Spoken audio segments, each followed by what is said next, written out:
네, 안녕하십니까. 저는 고려21행정사사무소의 임현행정사입니다. 네, 오늘은 보복운전을 했을 때 받게 되는 법적 불이익으로서 벌금 등의 형사처벌의 문제와 면허 취소, 면허 정지 등 행정처벌의 문제, 그리고 피해자에 대한 손해배상의 문제에 대해서 언론보도 내용을 토대로 살펴보도록 하겠습니다. 네, 오늘 영상의 내용이 도움이 되었다면 구독, 좋아요 부탁드리겠습니다. 먼저 제목을 보시면 위험 천만 보복운전 40대 징역형이라고 되어 있고요. 그 구체적인 내용을 계속 보시겠습니다. 보복운전을 한 40대 남성에게 법원이 징역형을 선고했다. 제주지방법원은 특수상해와 특수재물손괴 혐의로 기소된 김모 씨에게 징역 1년에 집행유예 2년을 선고했다고 최근 밝혔다. 제목에서는 40대 징역형이라고만 되어 있는데 구체적인 내용에서는 징역형의 집행유예 선고입니다. 징역 1년에 집행유예 2년을 선고받았습니다. 법원에 따르면 김 씨는 2월 4일 오전 8시 55분쯤 피해자 A씨가 운전하던 승용차가 갑자기 자신의 차량 앞으로 끼어들자 피해자가 갑자기 끼어들었습니다. 적어도 이 김모 씨가 이제 판단할 때는 그래서 이에 화가 나. 그러니까 김모 씨 입장에서는 보복운전을 유발했다고 판단할 수도 있겠지만 그 유발 행위가 어떤 그 교통법규 위반을 했다면 그에 대한 제재를 받을 수는 있겠지만 그거와 별개로 그거에 대해서 이제 화가 나서 약 1km 구간에서 상향등을 켜고 경적을 울리며 쫓아갔다. 1km 구간에서 상향등을 켜고 경적을 울리며 쫓아갔다. 여기까지만 했다면 특수협박은 될 수 있습니다. 특수협박. 그러면 이제 벌금형 정도의 형사처벌을 받게 되는데요. 특수협박은 될 수 있는데 이거에 그치지 아니하고 이후 A씨가 정차하자 계속 쫓아가니까 이제 피해자가 이제 정차한 거죠. 정차하니까 그 김씨가 창문을 열고 욕설을 하면서 차량을 계속 따라가서 들이받았다 이거죠. 들이받았다면 그 결과가 있을 거란 얘기죠. 자동차가 자동차를 이제 들이받았기 때문에 그 자동차에 대해서 손괴가 있을 것이고요. 특수손괴죄 이렇게 나오는 것이고요. 특수손괴.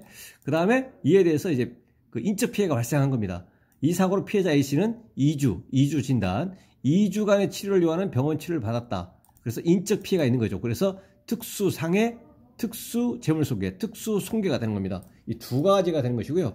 보복운전의 크게 그 유형은 특수폭행, 특수협박, 특수상해, 특수손괴, 특수재물손괴 이렇게 있는데 그 중에서 특히 이 특수상해의 경우에는 법정형 자체에 벌금형이 없다 보니까 징역형의 실형을 받거나 징역형의 집행유예 선고를 받을 수밖에 없습니다. 그렇다면 이 경우에는 특히 운전자 입장에서는 징역형의 실형이나 징역형의 집행유예 선고를 받으면 소속 기관에서의 징계 절차에서 파면이나 해임을 받았는지 그런 거와 전혀 관계없이 형사 절차에서 징역형의 집행유예, 실형이 아닌 징역형의 집행유예가 확정이 되더라도 공무원법 관련 규정에 의해서 당연퇴직 사유가 됩니다. 그러니까 공무원 신분관계가 소멸이 된다는 얘기죠. 그래서 운전자가 그 특수상해의 운전자가 특히 신분이 공무원인 경우에는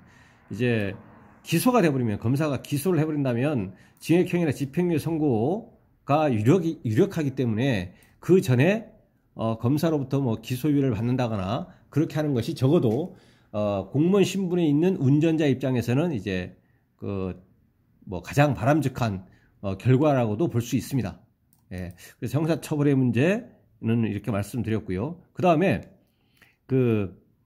이거와 별개로 이제 피해자가 발생했기 때문에 이 피해자에 대해서는 당연히 손해배상을 해줘야 되고 피해자에 대해서는 이 손해배상을 해주는 것은 이 변호사를 10명, 100명 선임하는 것보다 피해 회복을 위한 피해자에 대해서 손해배상을 하고 합의를 하는 것이 가장 중요합니다. 그거 당연한 것이죠. 나의 위법 불법 행위로 인해서 평온이 깨지면서 피해가 발생했기 때문에 이런 사고가 없었던 그 과거로 그런 평화로운 상태, 평온한 상태로 회복시켜줄 의무가 있는 것이거든요. 근데 물리적으로 불가능하기 때문에 이에 대해서 이제 보통 금전을 매개로 해서 이제 합의라는 이름으로 이렇게 하는 거죠.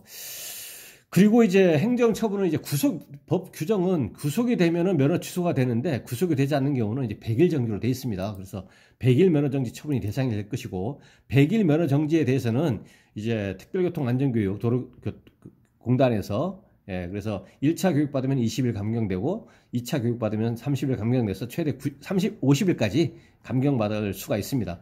현실적으로 그렇게 해결을 할 수밖에 없습니다. 그래서 추가적으로 더 보시면 법원은 피고인이 위험한 물건이 자동차, 위험한 물건으로 이제 평가를 합니다. 자동차로. 그래서 특수가 없습니다. 특수라는 글자가 자동차로 피해자의 차량을 의도적으로 충격해, 이거는 이제 고의범입니다. 보복운전은 전부 다 고의범이죠. 과실범이 아니고 의도적으로 충격해서 상해를 입혔다. 특수상해. 그리고 차량을 손괴했다. 효용을 해쳤다. 그래서 특수 손괴, 특수 재물 손괴가 되는 것이고요. 손괴한 이 사건의 범행이 죄질이 가볍지 않고 피해자와 합의하지 못했다. 피해자와 합의하지 못했다. 다만 피고인이 잘못을 인정하고 범죄 전력이 없다고 형을 정한 이유를 밝혔다. 여기서 피해자하고 합의가 됐다면 뭐 벌금형을 없잖아 받았을 수도 있습니다. 통상의 경우에 이것은 또 경합이 된 그런 벌금형이 아니죠. 여기서는 아까 상해가 있기 때문에 특수 상해가 아닌 경우에는 보통 벌금형이 많죠. 그러니까 특수 상해가 빠지고 특수 재물만 있다거나 특수 협박이 있다거나 이렇게 되면 보통은 이제 벌금형으로 되는데 아까 말씀드린 것처럼 특수 상해는 벌금형 자체가 없다는 얘기입니다. 그렇기 때문에 징역형의 실형 아니면 징역형의 집행유예인데 여기서는 이제 징역형의 집행유예를 이제 선고가 된 겁니다. 그래서 피고인이 잘못을 인정하고 범죄 전력이 전혀 없다고 형을 정한 이유를 밝혔다라고 되어 있습니다. 그래서 보복운전이 됐을 때는 가장 피해자도 이제 다친 것이기 때문에 그 특수 상해가 가장 곤란한 상황인 것이고요. 다치었기 때문에 또 운전자 입장에서도 특수 상해가 되면 가장 무거운 법적 큰 형을 받기 때문에 특히 운전자가 이제 공무원인 경우는 이제 더욱더 그러하다라고 말씀드렸습니다. 그래서 이런 것들을 이제 운전 중에 이제 참고하시면 좋겠습니다. 네, 오늘 영상의 내용에 대해서 질문 있으시면 댓글 남겨주시고요. 그러면 대댓글이나 별도의 영상으로 답변 드리겠습니다. 네, 오늘 영상의 내용이 도움이 되었다면 구독, 좋아요 부탁드리겠습니다. 네, 감사합니다.